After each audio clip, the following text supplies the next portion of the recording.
Hi guys, welcome back to another BigLipz podcast. I'm Catherine, that's my co-host Sam.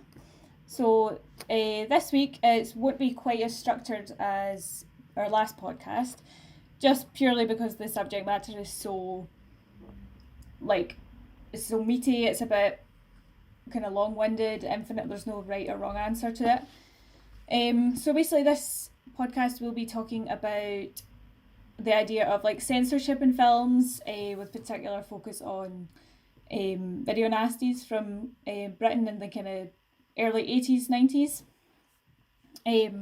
So basically this topic came about because a friend of mine had seen something on Twitter about banned movies, shared it with me, and I thought it was really interesting, the difference between kind of then and now, why movies are banned in the first place, if they should be banned. And I thought it brought up a lot of interesting questions about art, whether you should censor art, whether certain films can be considered art, whether they're just different things like exploitation films or torture porn or anything like that. So basically we're just going to go through video nasties in kind of a bit more detail, and then we'll do some comparisons between different movies. So Sam, I think you've done a fair bit of research on video nasties. I have indeed, yes. It was all quite new, the whole phenomenon of video nasties to me. I was kind of surprised actually, having studied film twice now, never having really come across it. Or maybe those were one of the lectures I missed or slept through. But yeah, the whole video nasty phenomenon basically erupted from the release of VHSs, or the widespread sort of people having VHSs in their homes, people having access to tapes, and some people going from cinema. I guess movies changing from this thing that you go to a cinema and it's almost like theatre, where it's you pay a ticket and you see a screen and that's it. That's the experience, and the only way to see it is in a cinema. To suddenly people have TVs in their home, but they're not just watching live TV, they're not just watching broadcasts and maybe televisions, they're now actually able to watch those things that they've seen on big TV screens, they're able to watch in their homes. But in the UK in particular, there was obviously a loophole when it came to censorship. So obviously the movies, when they're being released in the cinemas, had to be cut down if they didn't basically meet standards. If they were deemed too graphic or too gory, for any particular reason, if they were deemed offensive, they wouldn't make it into cinema screens, or they would have to be cut down to sort of suit the censors. But when it came to home release, they found out that they actually didn't have to, and they kind of just assumed, I think at first, because there wasn't really a big eruption in everyone having videotapes and buying videotapes and stuff. I think it was one of those things that kind of just sort of slowly trickled out. Different companies probably started releasing different things on tapes in different ways, and it kind of almost surprised the people behind it that there was a market there, and that it took on the life that it did. But yeah, it sort of quickly became apparent in the UK that there was incredibly graphic and gory films out there,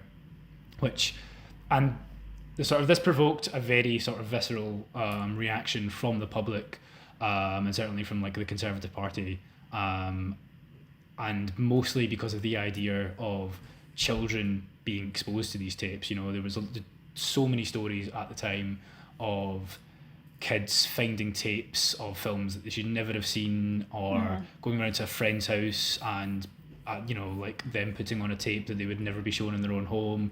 And I guess it kind of scared a lot of parents, because when it comes to cinemas, you have staff that work in the cinema. You have people that take tickets and have to sort of admit people, and there's security, so you can't. A bit easier you couldn't police, a child. Exactly, yeah. You kind of have to authorize a purchase and then sort of rip someone's ticket to let them into a cinema. Whereas in the home, an adult can go buy a videotape and then a child can watch it. You don't really know the journey that tape's going to have and who's going to see it. It's not like there's going to be someone that comes into your home and puts the tape in every single time you're playing it. Yeah, that'd be weird. So as a result, yeah, exactly. Very strange. Like a butler.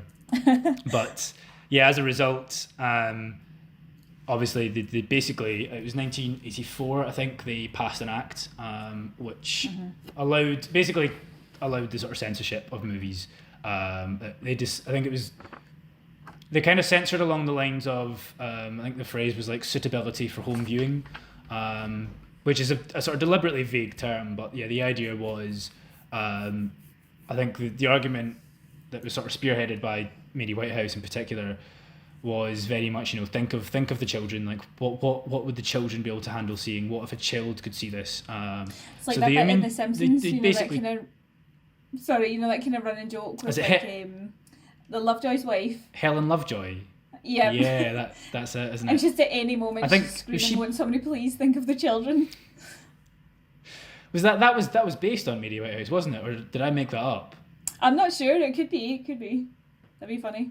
I'm sure I heard years back that was like a deliberate nod to Mary Whitehouse, because she was a bit of a tyrant when it came to sort of policing things.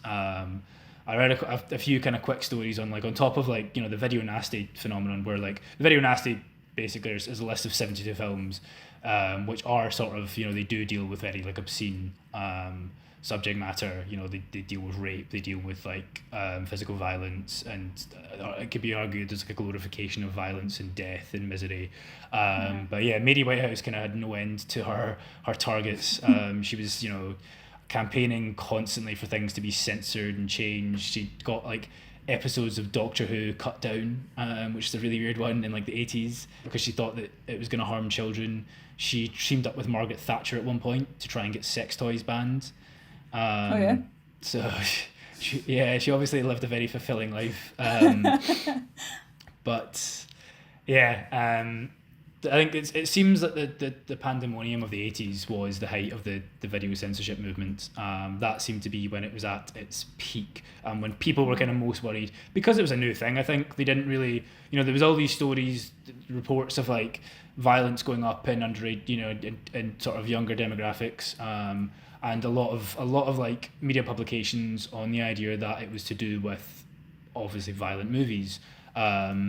So a lot of sort of fear, and at the same time, in the 80s was really when movies were really, really pushing what they could show, what they could do. I think we talked in the last podcast about the fact that Psycho was the first time you see a moving, a flushing toilet. On cinema screens, which Psycho was 1962. So you go from 62 or 63, literally less than to less than 20 years later, and you have the video nasty movement, because there's so much sort of gore and obscenity happening on screens.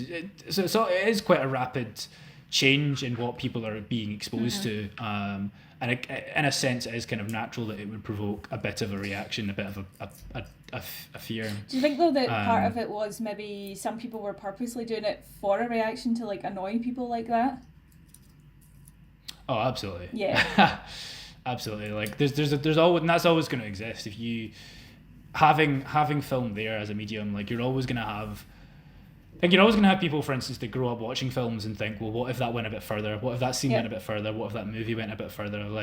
I've seen all these things happen on screen, but I've never seen this. And that's always going to happen. People always there's always going to be someone that wants to kind of push the boundaries and push the boat out. And yeah, ultimately, it does seem that the 80s were the height of our fear of, our sort of reliance on censorship. I think there was a little bit of a scare in the 90s with a few sort of public cases in the UK, a few sort of public crimes, which were, I think, falsely attributed to being inspired by movies. There was one brutal murder of a toddler that was, at the time, I think the media basically said that it was the kids, the people that had done it had been inspired by Child's Play 3. But I think the police actually came out and outright said, according to their own investigation, there was no link whatsoever. But that did, just the papers kind of running with that story, did then provoke enough of a reaction to get the movie banned, I believe. Oh yeah, it kind of reminded me of the whole, in America, the whole kind of satanic panic thing, where the Paradise Lost murders, basically, where these 3 little boys were murdered, and then they were oh, these 3 teenage boys are a bit weird, and they death metal music and stuff like that, so they must be Satanists, so it must have been them that done it. Well, it wasn't. There was no evidence that they had done it. Like, there was, do you know what I mean? That's like one example of like this whole thing in America. So like, I think Video Nasty was like almost like a Britain's kind of version of that. But I think that actually makes a lot of sense. Yeah, I think it was a bit more like music based. Like, they seem to have an issue with like that kind of music, whereas obviously Video Nasty was like lyrics. Yeah, actual visual content. Yeah. It's an interesting link actually. And it is. I guess it just kind of lies in people kind of want something to blame. Yeah. Like, it's not easy. It's not comforting to believe that, like, you know, some people deep down are just like twisted. And are genuinely just like a bit unhinged. It's much easier if you can point, and I guess you kind of want a solution as well, don't you? Like, something awful happens and you kind of want a way to fix it. You want a way to prevent something like that from happening again. You want to know that, like, it almost like feels like you're doing something. So if you ban the movie, then you can say to yourself, oh, well, we banned that movie, so that won't happen again. Whereas exactly, you kind of get a sense of validation. You're like, oh, we helped, we fixed that, we've saved people. Yeah. And I think that was very much like a strong feeling with the Video Nasty movement was people feeling they need to do something, or God help what would happen to everyone.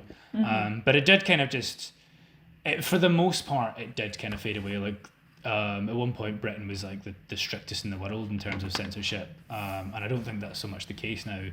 Or maybe it is, I honestly couldn't tell you, but either way, censorship isn't as severe as it used to be. I was looking into the BBFC guidelines as well, because obviously they are the board that sort of censors films, and it's interesting, they do kind of have written into their censorship the fact that their guidelines will change, but it will change based on public opinion.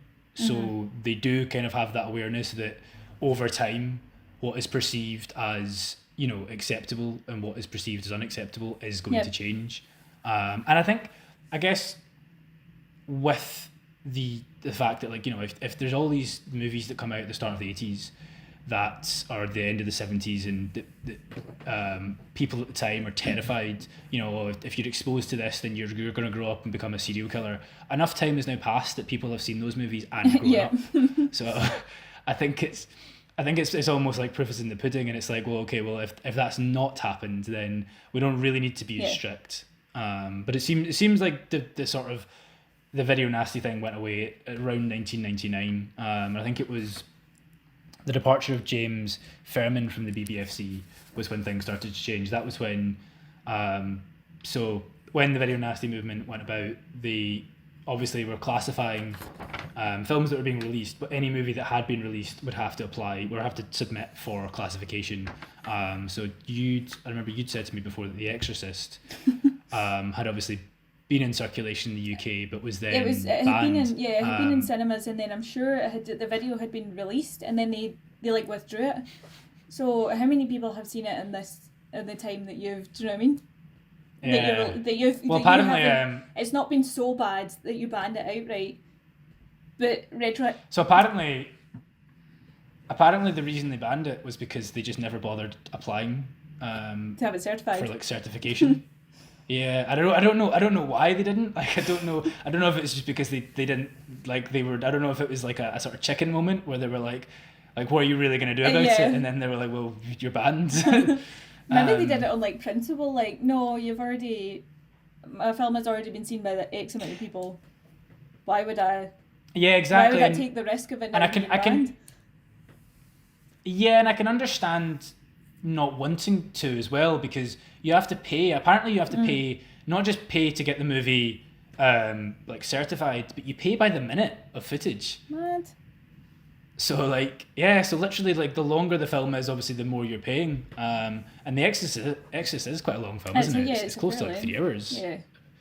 Yeah, so I don't really blame them for not wanting to pay for, like, the certification of a movie that, like you say, has been released already. Yep. Like, it would seem like a bit of a waste of Definitely. I saw little clips as well of, like, the people who were, like, who were the ones that were determining whether something would be banned or not, and it was like stereotypical, like a nice wee old woman. Like, of course she's not going to sit and want to watch like a rape revenge film, do you know what I mean? She's going to be like, I don't really feel like that's suitable. So they didn't have any kind of like any kind of like lecturers or educators or even like filmmakers of that. They were like, nah, we'll just put in. Yeah, that's a very good point actually. It's interesting that that in setting up this sort of the people who are like in this movement and the people that are striving to kind of censor and ban things, that they wouldn't actually consult with people who would have like not just a very strong opinions on it, but actually have like real insight on it, like a bit more informed, like you say, movie makers and people who people that work in education, which seems like a really logical thing to do, to talk to those people. But I guess maybe it was that thing, if they spoke to them, like, if they spoke to them, like, they're more likely to pass it, maybe, so we can't have that. Yeah, exactly. So they had an agenda basically. Yeah. But 1999 was the turn of the millennium was the turning point, and you saw movies like The Exorcist getting released and Texas Chainsaw, and even like a lot of the video nasties in the early 2000s were actually unbanned and finally allowed to kind of see release in the UK. I think a fair amount of them, if they were being released, would still be subject to cuts. And the interesting thing is those cuts have been sort of gradually reduced over time. Like some movies would have to cut almost like 10 minutes of footage at the start, and now can get away with cutting out a minute out. But it's interesting that it's still an ongoing thing, that as late as last year we still had films that were cuts being reduced but still having to be made cuts. And as of January, the BBFC blocked a Blu-ray release of the Gestapo's Last Orgy, which is one of the video nasties. So some of the bans are ongoing to this day, which is interesting in and of itself. I think that's interesting as well, because I've seen The Exorcist I think twice, and both times I've seen different versions, because I remember watching it for the first time excuse me, and the bit when she's like crawling down the stairs, that just wasn't in it at all. And I remember I had seen that in like different videos and stuff. You've seen it everywhere, and I was sitting waiting the whole movie, and I was like, when is this going to happen? And then it just never did. So I was like, that's really bizarre. Of all the things in The Exorcist as well to cut, that was the bit that you, do you know what I mean? It's obviously it's meant to be scary, but it's not really like gruesome or grotesque or anything. Like, it's a weird thing to insist on being cut out. I can't remember. I wish I could remember whether I'd watched it on whether it was on the telly, and that was where I'd watched it, which would explain maybe different cuts.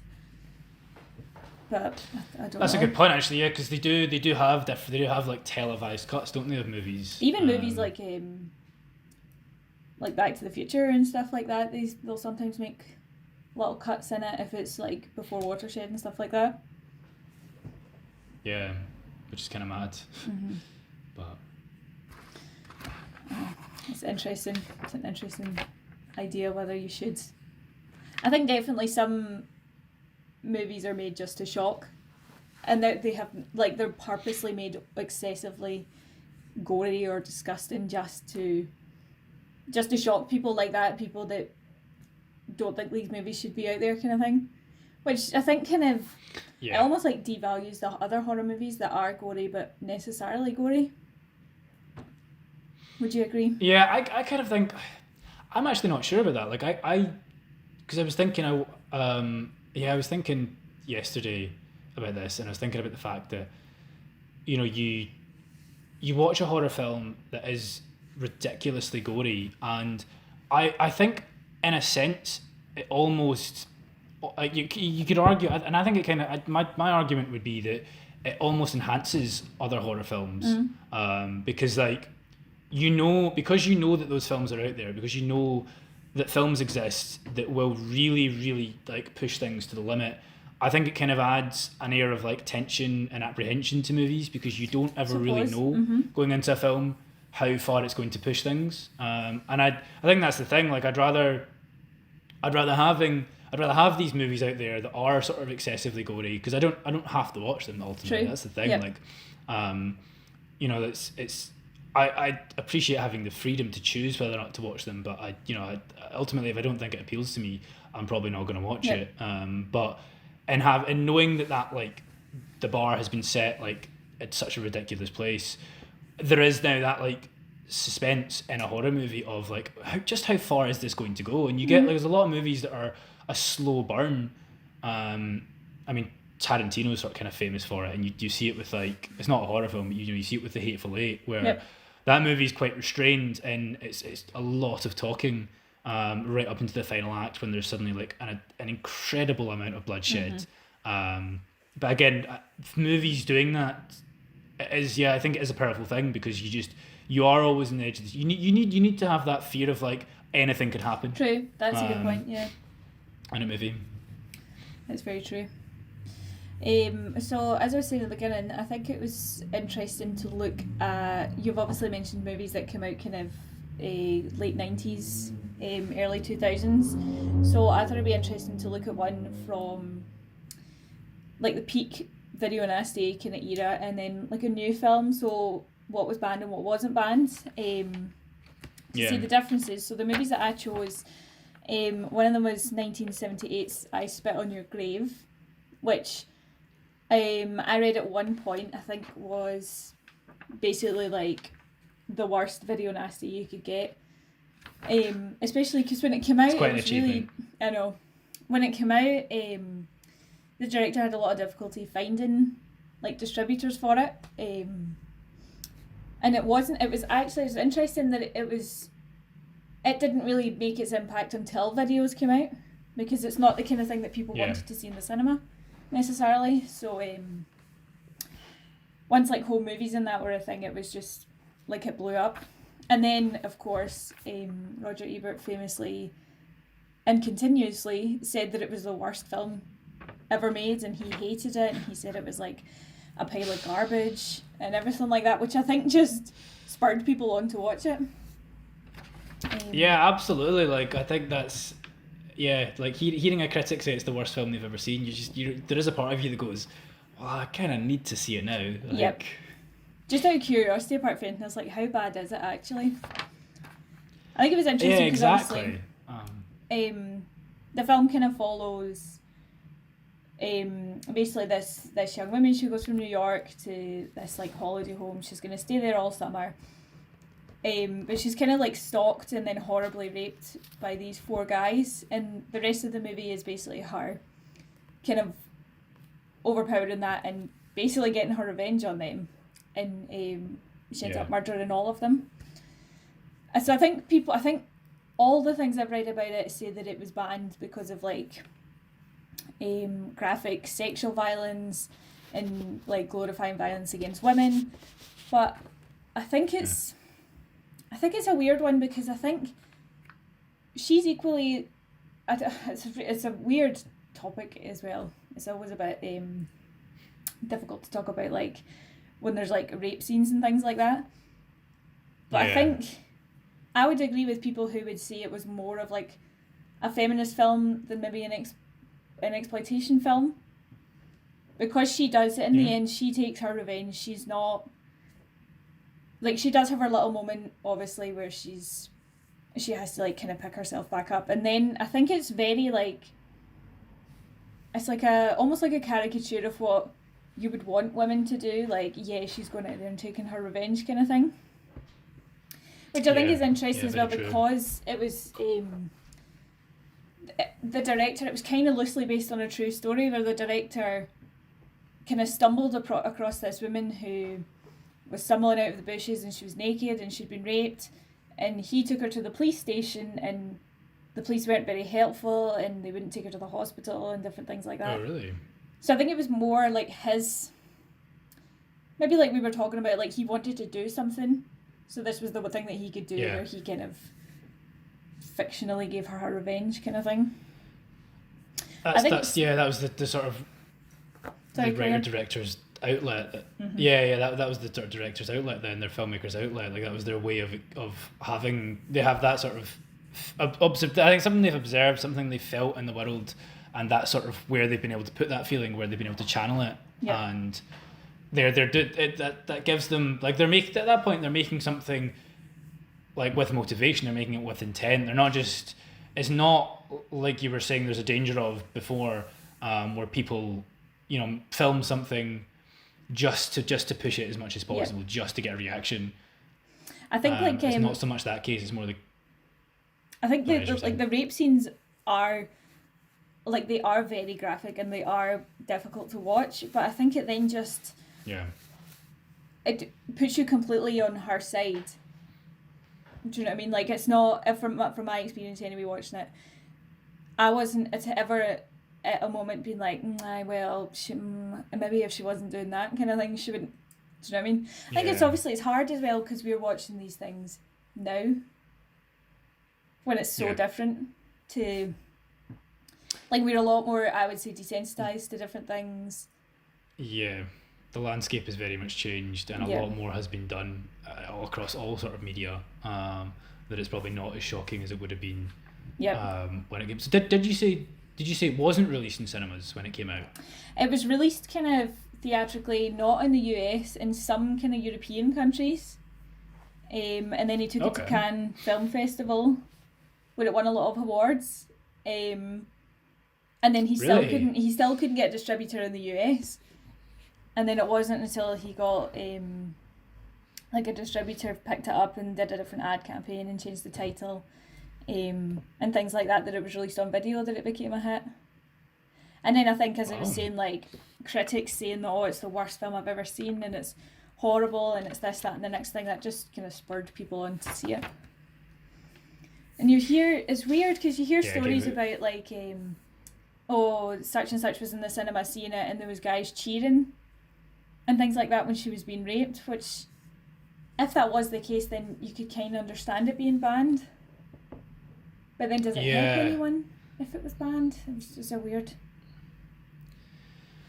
Yeah, and it's a really difficult topic, isn't it? Like, the idea of you can't possibly anticipate and prepare for, like, every possible type of reaction. Yeah.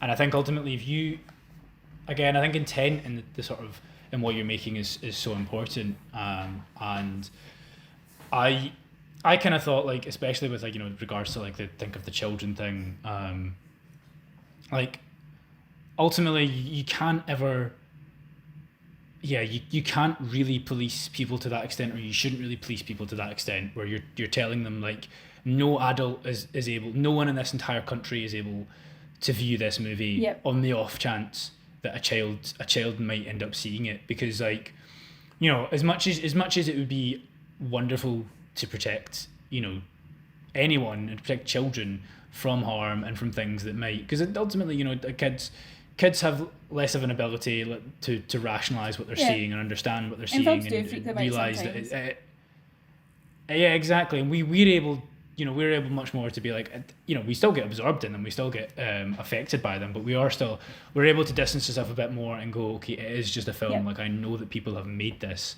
whereas kids aren't really able to do that as much. It's a lot more real to them.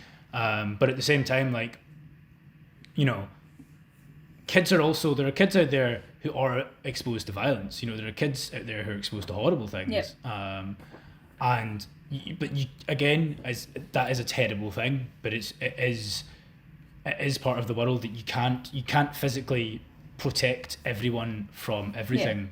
And it seems ludicrous to have these really tight censors on the basis that a child might accidentally stumble across a videotape at someone else's house and end up watching the entire thing, and then end up getting, like, the wrong impression. And I think ultimately, like, you know, kids are very impressionable, but I don't think, again, like, the thing with, like, I've not seen I Spit in Your Grave, but, you know, from the description of it, again, like, the rape is, you know, as you said, like, it's portrayed as rape, it's portrayed as a horrible thing. Like, I can't imagine a child watching that and then going, I now want to rape someone. I thought that as well. It was very, like, I watched it as a child, it would have been scary. other than obviously Yeah. it would be different because I'm a woman as well, so it would be different Yes. in that sense. But I think there was actually a case where one woman tried to claim that her son had raped someone, and she was trying to claim that it was because of the movie. And the movie's director went on the talk show and was like, "That's I feel for you. That's a really horrible thing to happen. But here's all the reasons why it wasn't my movie, basically." And he was making valid points, like we were making, like it's a movie. They're portrayed as the bad guys. Like when they die, you're not sad when they die. Do you know what I mean? Yeah, and I think as well, even just the fact that it's not even like the movie has her getting raped and they get away with it. The whole point, they get hunted down. Exactly. You literally see like vigilante justice in effect, which is sending an even stronger message of don't rape people because they might come back and kill you. I think as well, I wondered if maybe part of the issue was that it had the same kind of, because it was a low budget, it had the same kind of styling of maybe like Texas Chainsaw Massacre, where it, maybe because it was low budget, it kind of put people in the idea of this is more real than something that's big budget. There is something kind of like, that you do find that with a lot of like cheaper movies. There is almost like a realness to them that can make them a bit more uncomfortable. Mm-hmm. Like you watch, I guess you kind of watch like especially like a contemporary film, and you're like, there's so much in terms of like camera work and lenses and like post-production now that like everything looks quite glossy. Everyone's wearing makeup at all times, so there is I guess there is a much more of like this is a film. Like, you're seeing like all these like quick cuts and close-ups and artistic shots, whereas like you watch something from the 70s that was made with very little money, and it's like, okay, that's kind of just people in a room doing that and making it look as convincing as possible, so it does come across as very convincing. I think as well, the other movie I chose, the more contemporary movie, came out in 2005, and it's Eli Roth's Hostel, which basically these two American guys are away backpacking in Europe. They hear tell of this amazing brothel where there's this gorgeous European women, and they're just going to sleep with you the minute you get to the brothel, the hostel. So they go there, and it turns out to be some horrible kind of ploy where it's like a murder vacation type thing where people will pay huge sums of money to basically go and just murder people in the most horrible way that they can. So I thought it was interesting as well that... What are you saying, sorry? I was going to say, so it sounds a little bit like a mix between The Purge and Saw. Yes. Yeah, it's very... I've read as well, it's actually... Hostel was the movie that the term torture porn was kind of coined for, and then was retroactively talked about in terms of like Saw and things like that. But I thought it was interesting that had a similar kind of like origin story where it was Eli Roth had come across a website on like the dark web about Thai murder vacations. So it was kind of very loosely based on a true story. He was trying to make it into a documentary, but couldn't get in touch. He couldn't get to talk to any of the people involved, basically. So he decided to make like a fictionalized version of it. I'm like, those people probably just want to be on the down low. I would. Yeah. Maybe don't advertise that fact about yourself. Yeah, I thought it was interesting though. Not doing. Yeah, I'm like. No, sorry, no. I was just gonna say not doing like televised interviews after paid to murder people in gruesome ways. Oh god, that's so grim. But I thought it was interesting because obviously I Spit on Your Grave wasn't what you would call gory. There was elements of gore, but it wasn't massively gory. And then it was that kind of 70s bright red, like corn syrup style blood, but it just didn't look real. Whereas Hostel was grim at points. Like there's this one particular bit with this poor girl's eye, and it's just disgusting. It was the kind of movie where I kind of watched it like this, so that I could at any minute shut my eyes, so I didn't need to see it. Which I think is funny because I'm not massively squeamish, but stuff like that is obviously intended to freak you out and give you the bolt. Yeah, I think there's still... certainly does. Yeah, I think there's that... I'm very much the same with squeamishness. Like I have a pretty high tolerance for it, but there are still films that I've watched where I've just gone, okay, that is making me feel uncomfortable. Like, yeah, there is still a threshold that I'm like, and again, it's the buying into the illusion of film, and sometimes you're just like, okay, that is a bit too gross. Mm-hmm. I think it was funny as well especially because I watched This Bit on Your Grave first and then Hostel almost immediately after it. And I just thought it was funny because I think Hostel was just so much worse. Then I obviously didn't have any of these horrible kind of rape scenes, but it was... Yeah. It just had a horrible feeling attached to it the whole time almost. Which I don't know whether it is because it's kind of like a product of its time. I was wondering, because I'm sure Eli Roth, he's definitely aware of, video nasties. I know he's seen like at least one of the films and stuff on the list, and do you know if, because I'm curious if, kind of like what you were saying before about people pushing things and about people you saying, okay, you can't do something, and then them immediately going, well, now I really want to do that thing. Yeah. I wonder if Hostel was made with at least a part of his brain going, I want to push things further than the video nasties did, or at least as far as they did. I wonder if there was an element of aspiration where he was like, I want to make something extreme like they've done, or worse.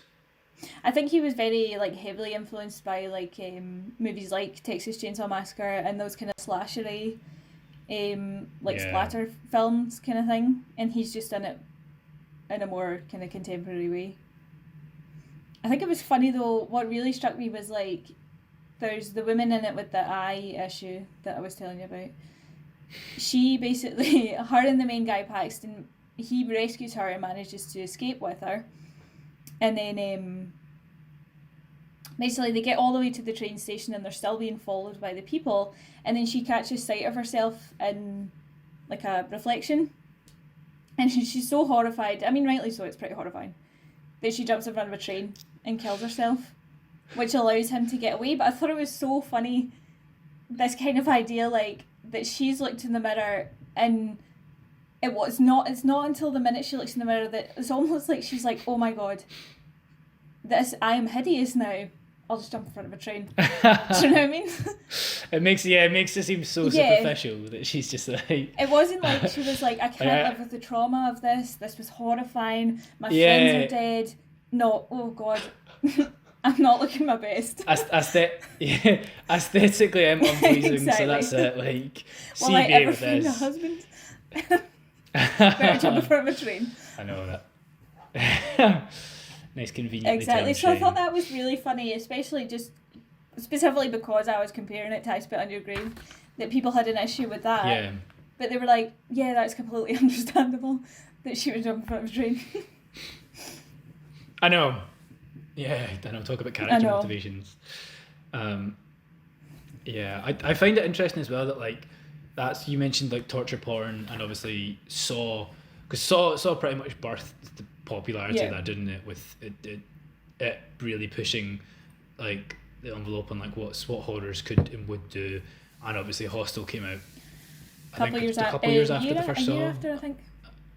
Mm-hmm. A year after, okay, so yeah, and obviously the Saw franchise was pretty big, and Hostel spawned some sequels, and it's interesting that like obviously if you talk about the idea of those movies potentially being worse than video nasties, or at least on the same kind of level, but it's funny how they obviously were hugely popular at a point, but that point didn't really last very long. Like you have like Saw and obviously a few sequels and Hostel movies, but it's almost like because people were allowed to watch them, because people were allowed to go see them, it was interesting at first because you were like, oh, okay, this hasn't been done in films yet, it's really pushing things, but there's not, once you've seen a couple movies of people getting tortured and cut up and like all these horrible things done to you, I think most people are kind of like, the thing there's like a when you haven't seen it, there's a sort of curiosity factor, and once you have seen it, you're kind of like, well, I know what that's like now. Yeah.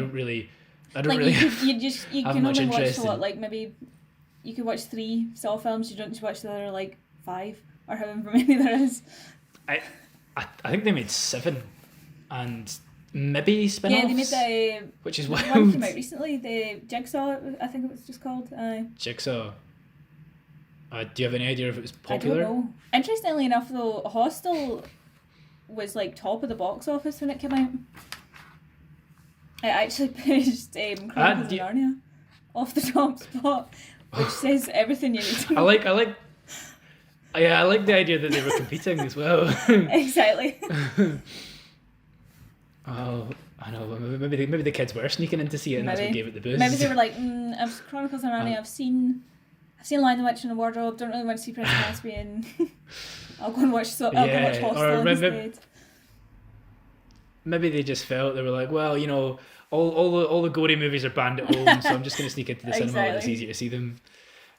That was one of the interesting things about the video nasty thing, and the movement spurred by it, and obviously the way that the censors came about and reacted was obviously the whole controversy started because of the fact that things were being released without cuts, without any censorship on video, because obviously they were like, well, we have to, you know, we're getting censored when we release things in cinemas, we're not getting censored when we release things on videos. Mm-hmm. And then it very quickly flipped, so the censorship was more intense on the home market than it was in cinemas, and actually they were having to make more cuts to their films for the home market than they were for cinemas. And it's interesting now that so with regards to, I think there was an art movie that came out last year, they actually said that they've not, like, I think they considered submitting their movie to the BBFC, but ultimately I think they were going to charge them too much because of like the movie's runtime. Mm-hmm. And they kind of said, well, the home video market's kind of died. Like it's not really what it used to be. And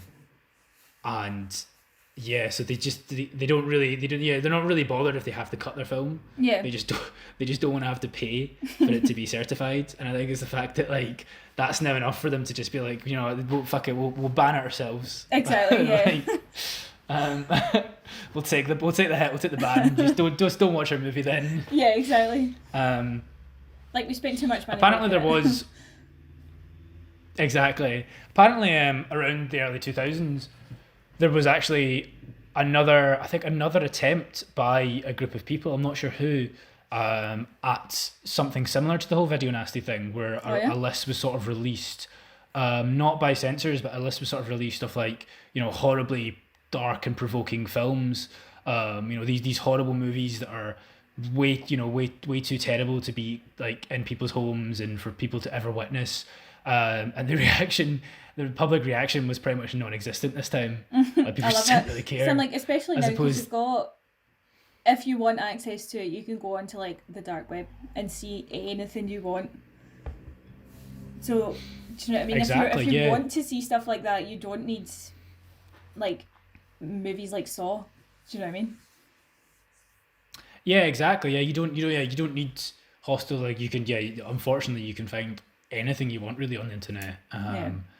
And that is, that's kind of the bottom line, isn't it? It's like the need, the sort of relevancy of mm-hmm. censor boards is declining when you have access to the internet. It's like that whole like banning plastic straws thing. I'm like, that's the tiniest little issue here when you're just completely ignoring everything else. That's it. They're like, should we be allowing these people to watch these movies in their home? And they're like, here's the dark web. Here's like every like multiple devices in your home that can access anything at all whenever you fancy it. I know, and even though I know that like you can obviously set up like blocks and stuff like that and sort of parental guidance locks and stuff, but even like the internet is everywhere. Like it's not like, even if you can kind of control the devices and the internet in your house, you still like kids can still get on a bus and exactly, like, nip into McDonald's and use their Wi-Fi. Well, you use their tablets. Exactly. Yeah, it's imagine the poor child coming behind them being like, what have they been looking at? But yeah, like it is redundant, like the idea of largely the idea of like trying to sort of censor what people can see, because it almost feels like a society's grown up to the point that, like, you know, like these censor boards are like parents, and it's like the society's grown up to the point where it's like they can just go out the house whenever they want. Like, Yeah. physically can't really be stopped. It's like the BBFC being like, you're grounded, and them just walking out the front door. Being like, Yeah, being like, right. no, I'm not. If you say so. That's fine. But yeah, no, I do think it's interesting. I think it's interesting that I Spit in Your Grave is obviously being talked about right now. Yep. And is probably talked about a lot more so, and has had way more attention and way more like than Hostel. I think than that's funny movies as well. that haven't been banned. Yeah. I think it's funny as well because neither of them were like the best movie I've ever seen. I wouldn't be in a rush to watch either of them again. Not because they were, not because I was horrified or anything, just because they weren't amazing. But obviously, like, I Spit in Your Grave has such a big kind of cult following that I've been meaning to watch it for ages.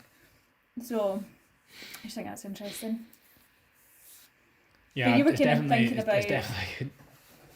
You had kind of brought up the idea of like genres because it tends to just be like horror and kind of thrillery movies. Yeah, absolutely. You're absolutely right. Like, I watched, obviously, like, I had a look at the Video Nasty list, and you know, the standout film on that list for me, or the one just from reading it, was The Evil Dead, because it's a movie that I, you know, always kind of heard about, and it's always kind of been on like my sort of horizon of like things to watch, and obviously knowing that we were going into this podcast, I thought, well, perfect opportunity to actually sit down and finally watch it and just see what I make of it, and you know, I enjoyed it. Like, I do think the movie is a bit excessive, and I do think it goes to some places it doesn't really need to go, but at the same time, like, yeah, I find it interesting that it was banned. You know, it came out in 1981, it was banned,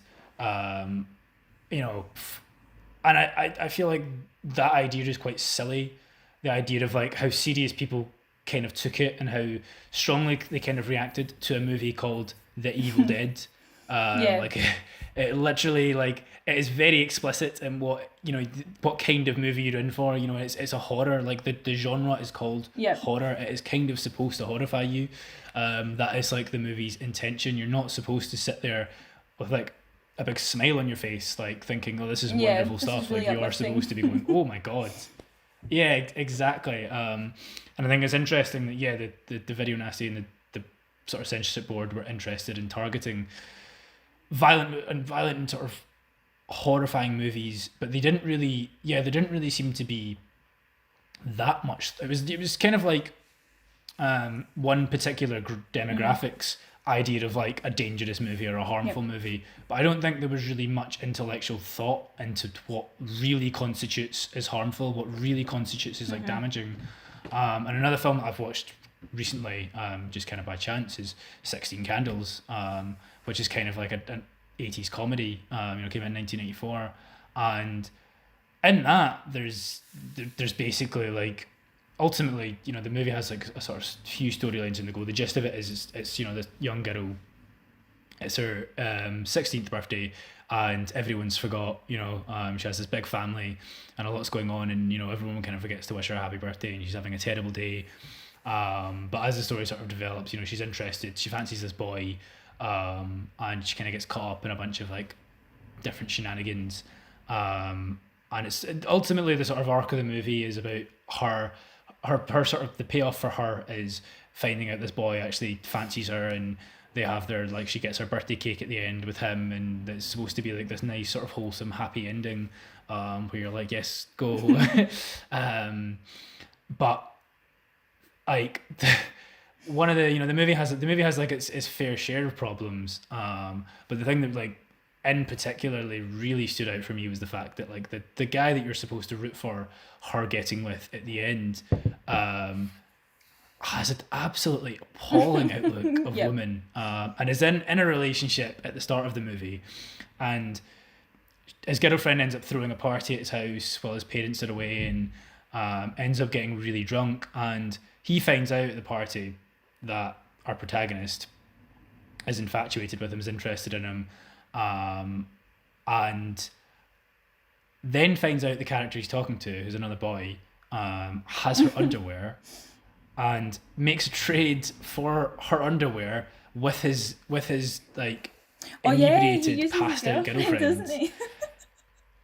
Literally barters with his girlfriend, but on top of that, he also says that line. On top of that, he also he says to the other guy that she's unconscious and he could violate her 17 different ways if he wanted to right then and there.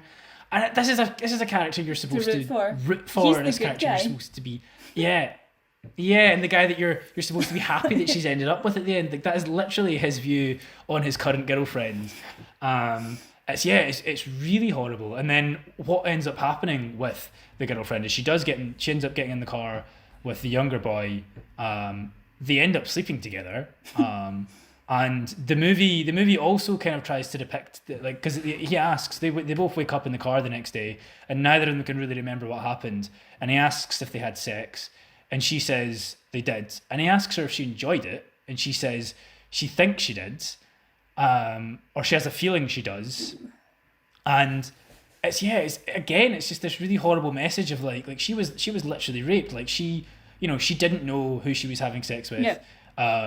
She may not even have been conscious for the sex. Like, she definitely didn't consent. And the movie tries to again end it on this note of like, oh, but like, it's okay, she enjoyed it. Like, it's good for her. And the movie has this sort of scorn on that character just for getting drunk and for being a bit of a mess. And it's just like, that to me, like, that whole sort of film is a lot more kind of sinister in what it's sort of trying to say and what it is saying, basically, and what it's portraying and what it's advocating. Yep. And I had a look at the rating on it just quickly on Amazon Prime, because that was how I watched it. And it's the age bracket you're allowed to watch it in is 12 and up.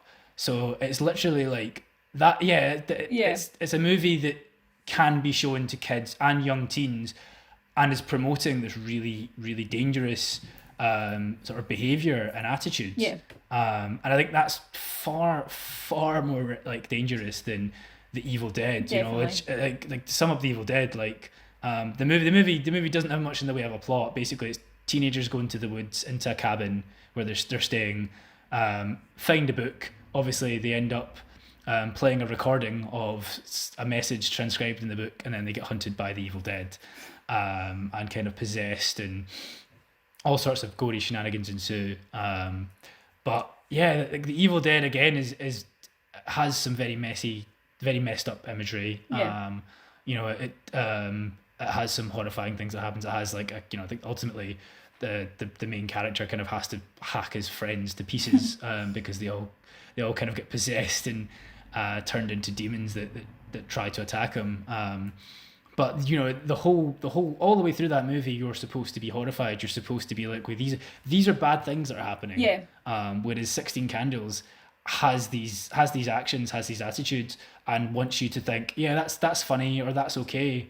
Yeah, I think that's far more concerning. Yeah. Especially because he's like the good guy, and he's this good looking guy, and what a saint he is.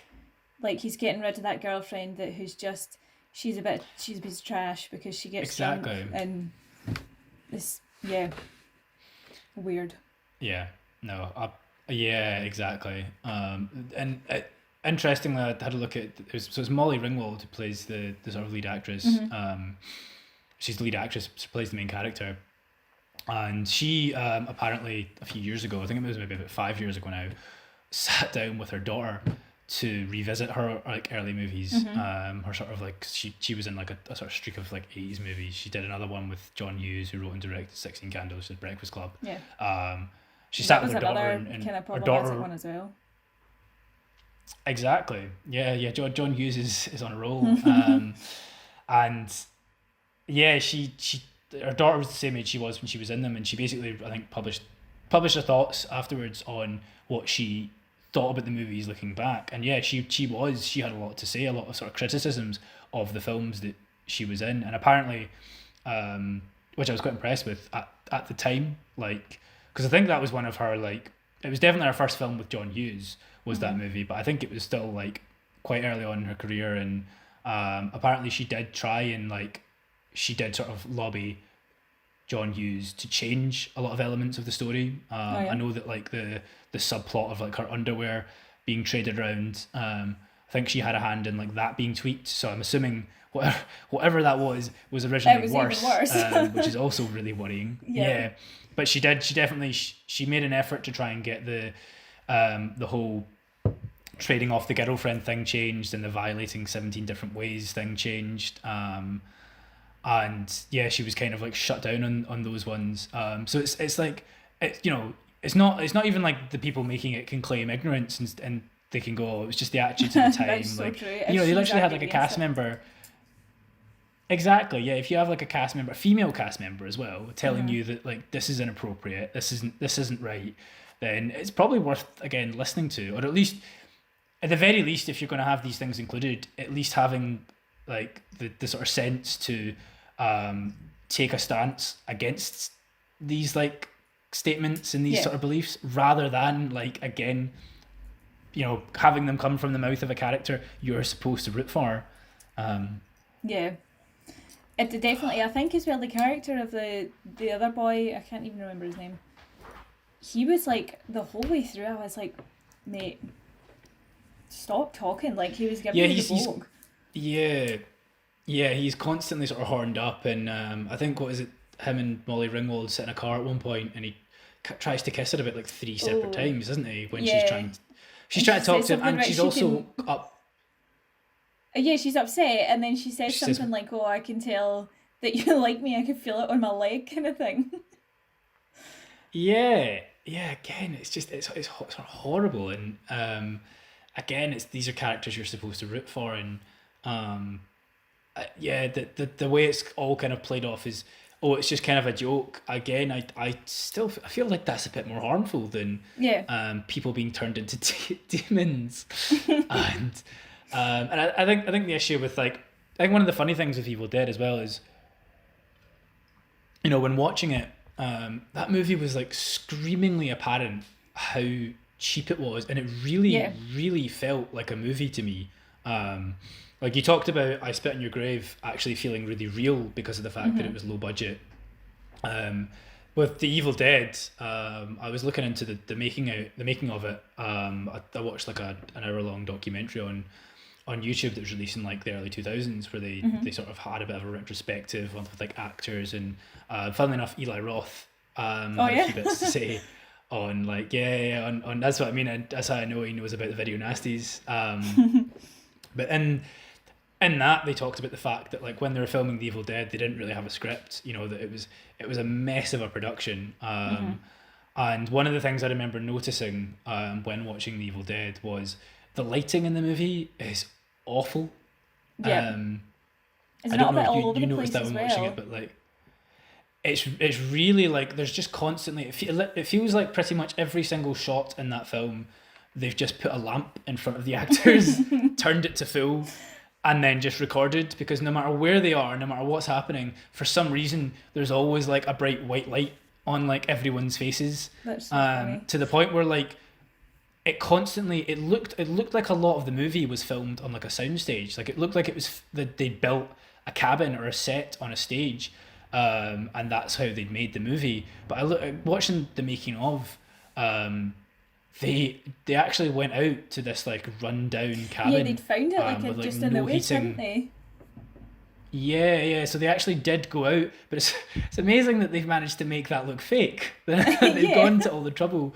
What a feat of going to a real cabin, and I know, and apparently it was horrible. Like they said there was like no heating, no like running water really, and was there not? There was all these like problems with it all the time, and injured. The actors have scars and stuff like that. It was supposed to be like 3 weeks of shooting. It went on for like 12 weeks, and then like they went and did even more like sort of pickup shots, and like they just kept making the movie. But even like at the time, it's funny because I was watching it last night, and again, like so many of the effects in this, you're like, that is, those are effects. That's a rubber hand. This looks, and I was sitting there thinking, okay, like, movie effects have come on a long way. Like I can't help it, but I am being a bit harsh to the movie. Like, I'm sure at the time it was really, people were like, wow, that's really scary. But interestingly, like the actors who were involved in making it, they themselves were saying, yeah, the movie looks terrible. The movie looks trash. The effects are awful. It's very obviously a rubber hand. Like it's not convincing in the slightest. And yeah, it's funny. Like it's so screamingly obvious that what you're watching is a film. It's not real. Again, I get the idea that okay, if children see it, they're not going to be clued in the same degree. But ultimately, again, like the movie is called The Evil Dead, and everything that happens in it is supposed to be scary, supposed to be horrifying, supposed to be things you don't want to happen. Even like the cover art and stuff like that, is it not? Or like one of them is like a hand coming out of a grave kind of thing. Like it makes no... Exactly. Like it knows exactly what it is. Exactly. Yeah, it is exactly what it says in the tin. And it's like big evil red font. Yeah. The whole thing is just like is set up to be like what it is exactly, and it kind of revels in what it is. I think that kind of goes back to your point. Like, I think there needs to be a little bit of, if you don't like horror movies, don't watch horror movies. Yeah, I completely agree. Like it's so easily avoided, and you can also, even if you like horror movies but you like a certain type of horror movies, so easy to find out what the sort of film you're about to watch is. Exactly. And having this list of video nasties, like I'm now quite keen to watch I Spit on Your Grave when I never otherwise would have. And I think it's interesting as well, actually, because I found out that I Spit on Your Grave has a remake, doesn't it? A remake and a sequel for that remake, I'm sure. Yeah. And Evil Dead also has a remake. It's just kind of funny that these movies were banned, and not only have they continued to sort of thrive despite being banned, but they've been made a second time. And the Evil Dead was obviously the remake was released, and I mean the Evil Dead is now no longer banned in the UK, but the Evil Dead remake was obviously screened in the UK and released in the UK. And there's a TV show now, and it streams on Netflix.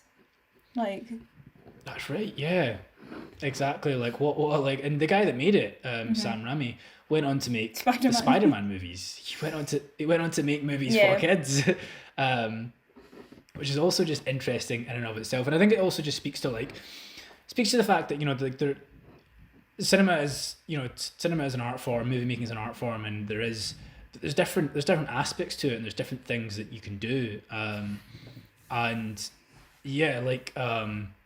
effects have become bigger and bigger in movies.